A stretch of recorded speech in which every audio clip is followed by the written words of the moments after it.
Tesla has never been good at building cars. Even before deliveries began, forums sparked up with concerns over the Tesla Roadster's panel alignment.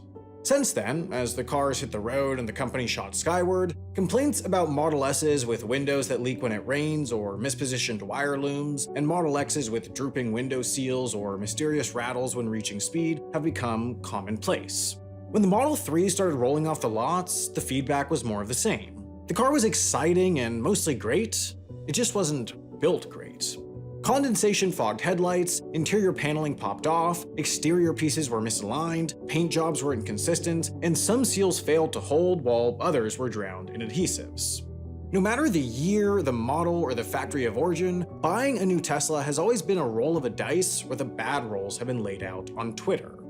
Of course, social media posts are inherently anecdotal in nature, but Tesla's struggle to deliver a consistent product goes beyond outraged individuals. Scroll YouTube's results for Tesla build quality, and the search will populate far more videos offering negative feedback than positive. Or take this poll on Tesla's subreddit, where a majority of all respondents reported at least minor or cosmetic issues with their vehicle. While Twitter, YouTube, and Reddit may all have a bias towards negativity, you can take it from the man himself, Elon Musk, who admitted that the company's build quality waned when production ramped up. Or, for perhaps the most objective stance of all, there's the Consumer Reports annual reliability rankings, where Tesla placed second to last in 2021 and 19th out of 24 manufacturers in 2022. The company simply struggles to deliver consistent, reliable, well-assembled vehicles. It's been a problem since the beginning, it's been a problem the company has sought to address time and time again, and it's been a problem that's taken different forms over the years. But it's not a problem Tesla's tried to hide. It's not a deep, dirty secret, but rather something that comes with the territory. Tesla has lacked the consistency of legacy car manufacturers. After all, they aren't a legacy car manufacturer. They're the plucky upstart, the company that's been bent on changing the world, the company that's moved fast and broke stuff. The side effect's been inconsistent products, but from the perspective of the consumer, what's one minor rattle or subtle paint problem when you're leading the charge towards a brighter, bolder, greener, gasless future? Right? But even after building the car, Tesla struggles with a step that customers never even knew could go sideways. If Tesla's bad at building cars, then they're at best hit or miss when it comes to delivering them. At certain points, when favorable conditions exist, Tesla delivery has been more than punctual. In the case of the Model Y at the end of 2022, slack in demand and increasing production capacity at Tesla's Texas factory shrunk delivery times to a matter of weeks. But for every November of 2022, there's a September of 2018. By the middle of that year, long after Tesla announced the arrival of the sedan-style Model 3, and after some 450,000 eager customers had put down deposits for the vehicle, the company was way behind, only having delivered around 10,000. By September, Musk described Tesla's predicament as delivery logistics hell. But to be at the bleeding edge of what feels like a revolutionary purchase, Tesla buyers are generally willing to wait. In fact, as the delivery problems mounted, some of the brand's most loyal offered to volunteer at delivery centers and help with customer service. What Tesla customers didn't like, however, was being left to wait in the dark, or worse, feeling misled. Some of those who were once happy to wait showed up at delivery centers for their new Model 3 only to find that there wasn't one waiting for them, or that it had been damaged in shipping, or that they had been mistaken for someone with the same first name. Others excitedly waited for their delivery deadline, only to receive a call just days before that there would be another delay. Some of the scorned demanded refunds, others went to Twitter searching for answers when they couldn't get through to anyone at Tesla. Many let the experience shape their opinion. Now, ultimately, Tesla pulled itself out of the hole it dug, and the exasperated early adopters finally got their cars. But the problems persist. Buyers still check in on their delivery date only to see that it's been bumped back a month. Customers save their "get ready for delivery in 2 weeks" notices only for them to start piling up in their inbox, and the frustrated still ask what's going on over Twitter because that's the easiest means of getting an answer. Frustrations have also expanded beyond the labyrinth-like buying process too. Not only are Teslas more numerous than ever, some of them are now a decade old. As it's become common to see Teslas almost anywhere nationwide, the company only established 163 service centers spread across the US. That means if you own a Tesla in Flagstaff, Arizona, you're about 150 miles or 240 kilometers away from anyone certified to work on your vehicle. If you live in Wichita, Kansas, your nearest options are all a state border and a 2-hour drive away. Making things more difficult, service centers are low on loaner vehicles, so getting from Phoenix back to Flagstaff or Kansas City to Wichita requires a creative application of Tesla-supplied Uber vouchers. Even as the company continues to expand its mobile service fleet, the growth of the service team is being outpaced by the total number of Teslas hitting American roads. So, whether stationary or mobile, Tesla's service capabilities are being overwhelmed. Where were once appointment wait times numbered in days have become numbered in weeks that are increasingly liable to cancel. Tesla's driving functions are reliable, an inherent plus of the electric drivetrain, but everything else is clearly not. So facing inconvenient service, Tesla owners just wait, listening to their rattles, air tones, and wind squeals for years, feeling increasingly fleeced by the company that demanded luxury car prices for something that looks nice but feels cheap. So the company is burning through their existing customers, the group most likely to buy future Teslas, which is certainly a problem, but perhaps even more concerningly, it's tough to understand what they're doing to attract new ones. It hardly seems like it's by offering them a deal. Compare a Model Y long range to a Mustang Mach-E Premium, and it has slightly better acceleration, slightly longer range, but a slightly higher price. As far as distinguishable differences go, there are few. It's a similar story upmarket with the Model S. The Lucid Air nearly matches on acceleration, beats it on range, and is close enough in price that few in this market segment would bat an eye. And then if you go all the way to the other side of the market, Tesla is bested by Chevrolet, whose base model Bolt EV starts for some $15,000 less than the base Model 3, while coming close on many specs. So it's clear that Tesla is not trying to compete based on price, so it's probably something else. Maybe it's by offering something different. Maybe they're trying to entice the market by offering a vehicle that nobody else does, but everybody else wants. Well, while unique in their minimalistic design, the broad strokes of Tesla's product lineup is uniquely basic. Mid-market sedan, mid-market SUV, upmarket sedan, upmarket SUV. That's it. Bafflingly, Tesla had the opportunity to differentiate its product lineup, and it recognized how massive an opportunity doing so would be, but then just didn't. Year after year after year, it's never been a surprise who will top the list of American vehicle sales. It's the Ford F-Series. It's always the Ford F-Series. In Kansas or Texas or Louisiana, the pickup represents about 1 of every 20 new car sales. In Wyoming, it's more like 1 in 16, while up in Montana, 1 in every 13 new cars is a Ford F-150. These pickups are just so popular, and the only vehicles that even come close to their sales figures are close equivalents like the Chevy Silverado or Ram trucks. Americans just love their pickups, and the market is uniquely consolidated compared to other vehicle types. So recognizing this, a decade ago, Musk announced Tesla would go after the F-150 with an EV equivalent, a prime opportunity to disrupt a vulnerable market. 6 years after that, Ford announced they'd just build an electric version of the F-150. 3 years after that, it entered production, and today, there are thousands of F-150 Lightnings on the road and exactly 0 Tesla pickups. Adding to the woes, the F-150 was merely joining a market already kicked off by the Hummer EV and Rivian R1T, meaning there are 3 manufacturers already in production, working out the kinks, ramping up to massive scale in 2023. Even the earliest possible Tesla Cybertruck production date will therefore compete against at least 3 major entrenched mature competitors. Plenty have criticized far more about the Tesla Cybertruck concept, speculating that consumers will shirk its audacious shape, that regulators will reject its innovative design, that component costs will make its purported price impossible. That could all be true. In fact, considering Musk himself admitted the company did 0 market research for the vehicle, it more likely is, but perhaps the most crucial critique of the vehicle is the fact that it doesn't yet exist. First moves matter.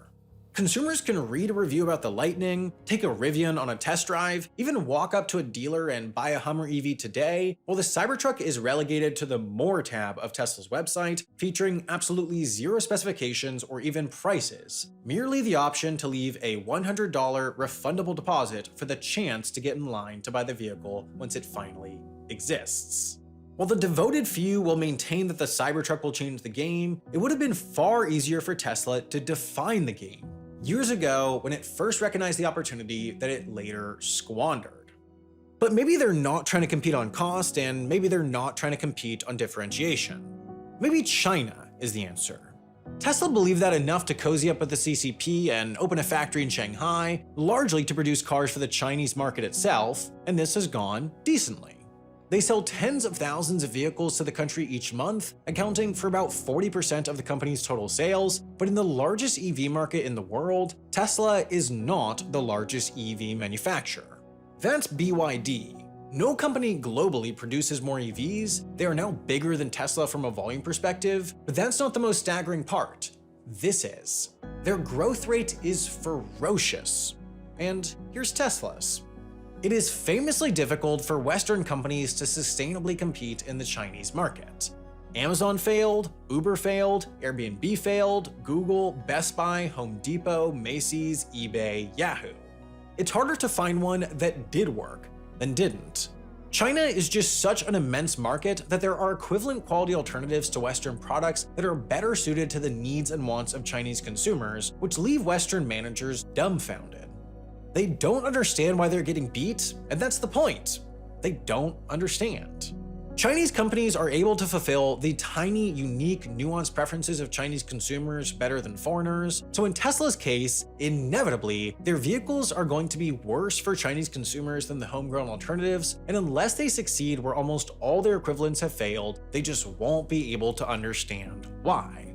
Foreign-made vehicles do sell in China, but primarily as luxury goods, selling Americanness or Germanness or Britishness as a brand, rather than competing on the merits of the vehicles themselves.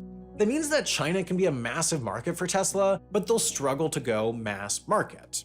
They'll always be a secondary player, meaning it might not be a market worth betting on. So maybe it's not price, not differentiation, not market, not any of the traditional ways that companies gain an edge. Maybe it's innovation. In 2016, after being dropped by its previous autonomous partner over safety concerns, Tesla charted a new vision for full self-driving and quickly started selling a software package referred to as full self-driving for $3,000 soon after. But full self-driving didn't exactly mean full self-driving. Rather, it meant adaptive cruise control, auto steer, auto lane change, auto park, traffic light recognition, and a few other driver assist features depending on street type, each requiring driver intervention to manage and monitor, but not full self-driving. Not yet. Musk said that would probably come in 2017 when the vehicle would be able to drive coast to coast from LA to New York without a single human touch, not even for charging. That didn't happen.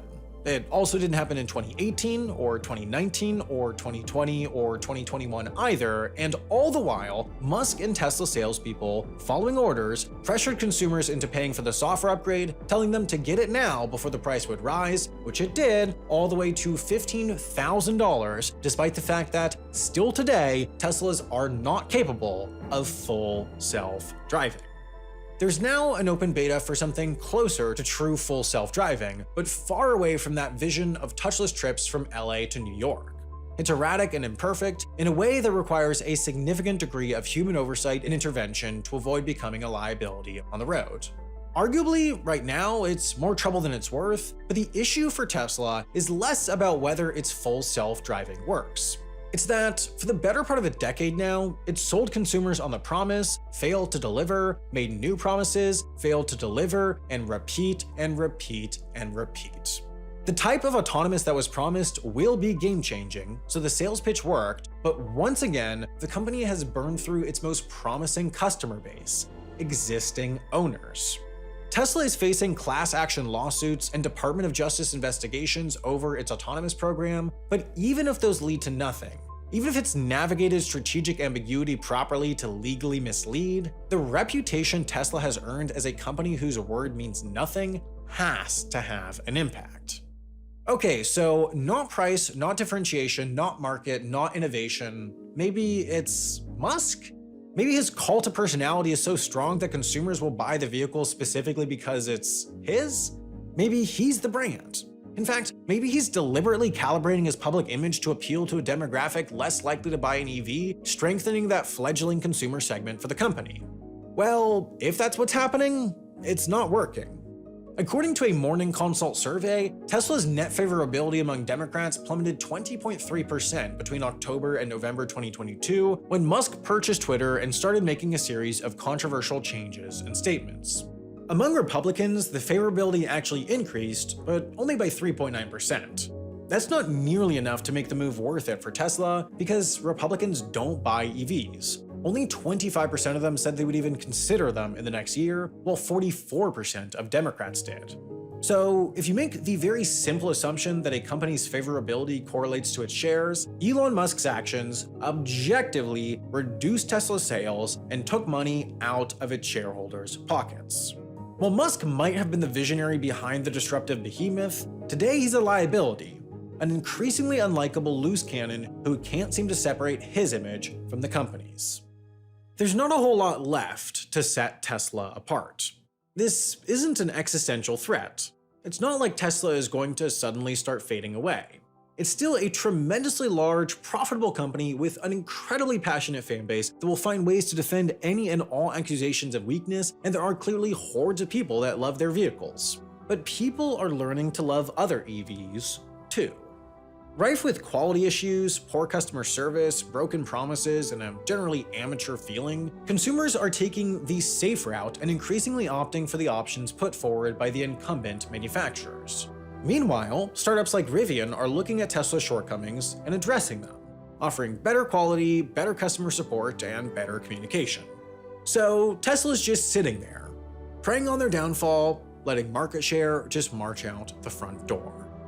Tesla's competitive advantage was built on scarcity. For most of their history, they were the only legitimate horse in the EV race. Consumers were willing to deal with bad quality and service and communication because it's the price you have to pay to get something groundbreaking. But Tesla is no longer a startup. It's one of the largest companies in the world, yet it still operates like a startup. Meanwhile, Ford, GM, Volkswagen, Rivian, and others are acting as the adults in the room. Company culture is notoriously difficult to change, and that difficulty mounts the larger a company becomes, so when you have something as massive as Tesla that is still in startup mentality, it is really hard to understand how that will change. Tesla's fumble is what it could have been. They had a decade head start on the burgeoning industry that, within decades, will just be known as the auto industry.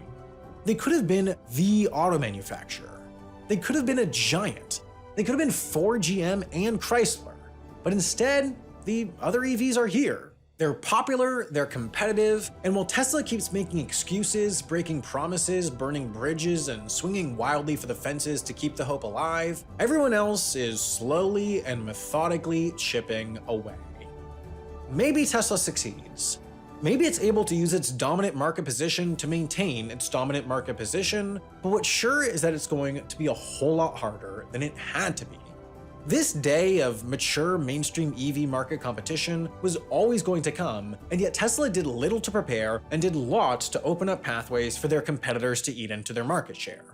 So if, in 10 years, Tesla is anything but the biggest car manufacturer in America, the explanation will likely be less about what it does over the next decade and more about what it didn't do in the years it squandered leading up to today. This video sponsor is Ren, and some of you may be surprised by that because Ren is a carbon offsetting provider. Last year, I made a video about how the carbon offsetting market is a scam because it incentivizes ineffective offsets that actually increase overall carbon output. The video got a ton of attention, even making it onto Last Week Tonight with John Oliver, meaning it made it all the way to the people behind Ren. Their whole idea is to be a carbon offsetting provider that has the greatest chance of actually working. Now, I want to be careful to say that I'm not encouraging anyone to carbon offset. I think that's really down to you because at the end of the day, carbon offsetting is not going to solve climate change. Only top-down legislative action can do that, but if you, like me, want to do everything possible to reduce the likelihood that your life is perpetuating the problem, then Ren is probably the best offsetter to use. Before even considering taking a sponsorship, I got on the phone with their CEO, head of project evaluation, and a few others from their leadership team and grilled them with questions for more than an hour about how their project evaluation process works, why they pick the projects they do, what they do if a project goes wrong, and they had really thoughtful, detailed, upfront answers to everything. Inherently, there's always going to be uncertainty when creating a carbon offsetting program, but Wren has worked to reduce the risks that uncertainty poses by only allowing Offset through a portfolio of their 8 active projects, meaning if one fails, the others are still there to keep the average stable. It also means they're able to fund projects that certainly have an impact but are tougher to quantify. For example, their Carbon 180 project funds political advocacy for other projects and policies that will curb carbon emissions, which could be incredibly effective, but is obviously high risk and tough to quantify compared to a more traditional project like producing and distributing clean cooking fuel to refugees. I can't possibly explain all the methods Wren uses to assure the effectiveness of what they do, but they do a really impressive job of explaining it in an understandable way, so I'd encourage you to dig into their website until you're satisfied. So if you want to offset your carbon footprint, make sure it's effective and do it with Wren. The first 100 people who sign up by clicking the button on screen or in the link in the description will have 10 extra trees planted in their name.